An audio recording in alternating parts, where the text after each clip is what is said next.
అందరికీ నమస్తే. Welcome back to our channel. నేను మీ చిత్ర. ఆంధ్రప్రదేశ్లో పెట్టుబడుల పరంపర కొనసాగుతోంది. ఒకదాని వెనక మరో పెద్ద సంస్థ మన ఆంధ్రప్రదేశ్కి పెట్టుబడులు పెట్టడానికి ముందుకొస్తున్నాయి. దీనితో కొంతమంది యువత సోషల్ మీడియాలో ఆసక్తికరమైన పోస్టులు చేయడం జరుగుతుంది. లోకేష్ అన్న, కనీసం మాకు కొంచెం సమయం ఇవ్వండి, ఒక సెలబ్రేషన్స్ని కంప్లీట్ చేసుకొని మరో సెలబ్రేషన్స్కి రావడానికి అంటూ ఇంట్రెస్టింగ్గా పోస్టులు పెడుతున్నారు. మరి గూగుల్ రాకతో మొదలైన ఈ పెట్టుబడుల జోష్ మరి రిలయన్స్ DRDO ప్రాజెక్టుతో మరింత హైప్కి చేరింది. గూగుల్ సంస్థ రావడంతోనే 1,00,000 మందికి ఉద్యోగాలు వస్తాయి, యువత భవిష్యత్తు బాగుంటుంది అనేది ఇప్పటికీ చాలా మంది యువత సంతోషంలో ఉన్నారు. మరి అది అలా ఉండగానే మరి రిలయన్స్ కంపెనీ నుంచి కూడా వచ్చి మనకి పెట్టుబడి పెట్టడంతో మరింత భవిష్యత్తు బాగుంటుంది, మరి ఆంధ్రప్రదేశ్ రాష్ట్రం మంచి ఎకానమీగా మారబోతుంది అని చెప్పేసి ఆంధ్రప్రదేశ్ యువత సంతోషం వ్యక్తం చేస్తుంది. మరి ఇవన్నీ ఇలా ఉండగా మరి నారా లోకేష్ గారు మరో గుడ్ న్యూస్ తో యువతకి సర్ప్రైజే ఇచ్చారు. ఎందుకంటే రాయల్ ఎన్ఫీల్డ్ కంపెనీ వచ్చి మన ఆంధ్రప్రదేశ్ లో పెట్టుబడులు పెట్టబోతుంది అని చెప్పి అయితే ఆయన అనౌన్స్ చేయడం జరిగింది. మరి ఆ అనౌన్స్మెంట్ విన్న కాడి నుంచి యువతలో కొత్త ఉత్సాహం తారస్థాయికి చేరింది. మరి గతంలో నారా లోకేష్ గారు యువగల పాదయాత్రలో యువతకి 20 లక్షల ఉద్యోగాలు ఇప్పిస్తాను అని మాటిచ్చిన విధంగానే మరి ఇప్పుడు ఆయన అధికారంలోకి వచ్చాక ఆయన చేసే పనులు దానికి నిదర్శనం అని అయితే చెప్పుకోవచ్చు. ఎందుకంటే అటు గూగుల్ కంపెనీ కానీ లేదంటే రిలయన్స్ కానీ ఇప్పుడు వస్తున్న రాయల్ ఎన్ఫీల్డ్ ఈ కంపెనీస్ కానీ దీనివల్ల మరెన్నో ఉద్యోగాలు వస్తాయి, మరెంతో యువత భవిష్యత్తు బాగుపడుతుంది. మరి నారా లోకేష్ గారు గతంలో చెప్పిన విధంగానే అంటే ఆయన పాదయాత్ర చేస్తున్న సమయంలో యువతకి 20 లక్షల ఉద్యోగాలు ఇస్తాను అని చెప్పి అయితే ఆయన చెప్పడం జరిగింది.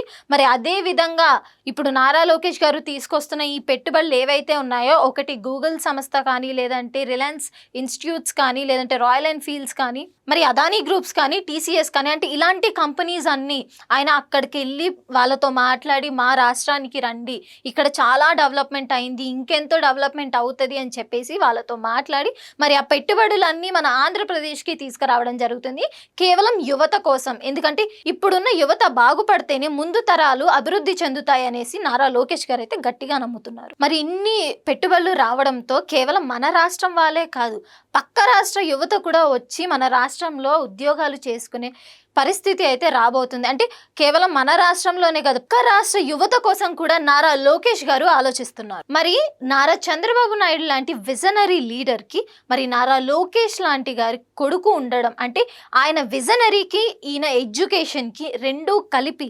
రాష్ట్రాన్ని ఇంకెంత అభివృద్ధి చెయ్యాలి అంటూ వాళ్ళదైన శైలిలో పనిచేస్తున్నారు. మరి నారా చంద్రబాబు నాయుడు గారు హైటెక్ సిటీని ఏ విధంగా అయితే డెవలప్ చేసి అంటే ఎంతో మంది యువతకి ఉద్యోగాలు వచ్చేటట్టు చేసి ఆ హైటెక్ సిటీని నిర్మించారో, మరి నారా లోకేష్ గారు ఆంధ్రప్రదేశ్ని కూడా అంతకన్నా మించి అంటే దానికన్నా ఇది కొంచెం వేరే లెవెల్లో ఉంచి ఇంకా ఎక్కువ మందికి ఉద్యోగాలు రావాలి అంటూ పని చేస్తున్నారు. మరి ఇలాంటి లీడర్ అంటే నారా లోకేష్ లాంటి వ్యక్తి అటు IT శాఖ మంత్రిగా లేదంటే ఇటు ఎడ్యుకేషన్ మినిస్టర్గా అంటే రెండు విధాలుగా రెండు పనులను కూడా ఎంత అభివృద్ధి చేస్తున్నారు అంటే ఇటు జాబులు తేవడం కానీ ఇటు పిల్లల చదువులు కానీ అంటే ఇప్పుడు గవర్నమెంట్ స్కూల్స్ ఎంత డెవలప్ అయ్యాయో కూడా మనం చూస్తున్నాం. మరి ఇవి రెండు కూడా బ్యాలెన్స్ చేసుకుంటూ ఆయన ఇంతలా కృషి చేస్తున్నారంటే కేవలం ఆంధ్రప్రదేశ్ యువత భవిష్యత్తు కోసమే.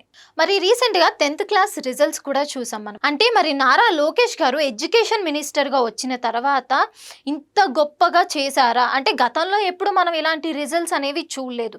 మరి కార్పొరేట్ స్కూల్ని కూడా తల తన్నే విధంగా ఇప్పుడు గవర్నమెంట్ స్కూల్స్ ఉన్నాయి. ఎందుకంటే మనం రీసెంట్గా చూసినప్పుడు ఆ పిల్లలకు వచ్చిన మార్క్స్ కానీ లేదంటే వాళ్ళు అక్కడ అభివృద్ధి చేసే విధం కానీ అంటే ఇలాంటివన్నీ చేస్తూ మరి అటు ఎడ్యుకేషన్ మినిస్టర్గా అభివృద్ధి చేస్తూ మళ్ళీ ఇటు వచ్చేసరికి IT మినిస్టర్గా ఎన్నో కంపెనీలను తీసుకొస్తూ యువతకి ఉద్యోగాలు ఇప్పించాలని చెప్పి బయటకు వెళ్ళి మాట్లాడుతూ ఇంటర్నేషనల్ కంపెనీస్ని కూడా ఆంధ్రప్రదేశ్కి తీసుకురావాలి అంటూ అంటే ఇంత మంచిగా యువత కోసం ఆలోచించే మినిస్టర్ నారా లోకేష్ గారు. పెట్టుబడులు తీసుకొస్తున్న వేగాన్ని చూస్తుంటే ఆంధ్రప్రదేశ్ త్వరలోనే గ్లోబల్ ఇన్వెస్ట్మెంట్ హబ్గా మారబోతుంది అని అయితే అభిప్రాయం వ్యక్తమవుతుంది.